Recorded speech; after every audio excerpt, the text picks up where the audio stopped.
The optimist will say that this glass is half full, while the pessimist proclaims it's half empty.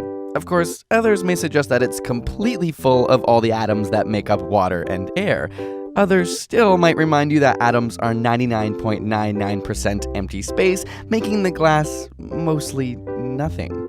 But in all seriousness, can science explain your emotional perspective and outlook on life? It turns out it may not be in your control. Research has shown that those with too long alleles on specific genes controlling for serotonin are more likely to focus on positive images, like someone enjoying ice cream, compared to those with a short allele on the same gene who are more likely to focus on negative images, like someone being robbed. Variation in the oxytocin receptor gene can also affect your outlook. Individuals with 2 copies of guanine are noted to be more optimistic with higher self-esteem, while those with copies of adenine were less positive. So it seems that people may be genetically susceptible to pessimism. Interestingly, optimists are less likely to be rehospitalized after coronary artery bypass surgery, show higher academic achievements, and even better socioeconomic status. But it's not all good. They can overestimate their abilities and underestimate risk.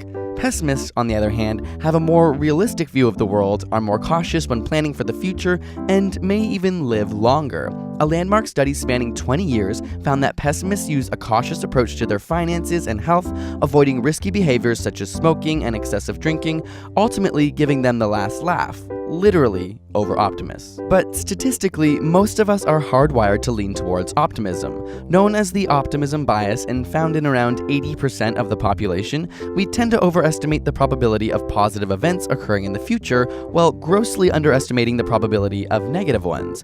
For example, even though the divorce rate can be as high as 40%, most newlyweds predict their probability of getting divorced at 0%. Chances are, when you imagine your future, it's usually better than your current situation. Furthermore, we often imagine ourselves as being more intelligent, sociable, and honest than other people.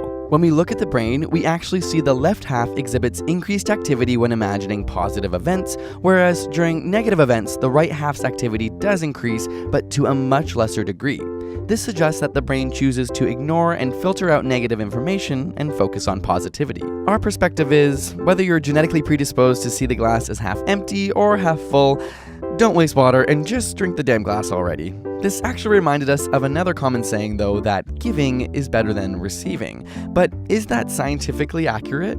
We answered that one over on ASAP Thought with a special giveaway, which you can click here or use the link in the description to check out.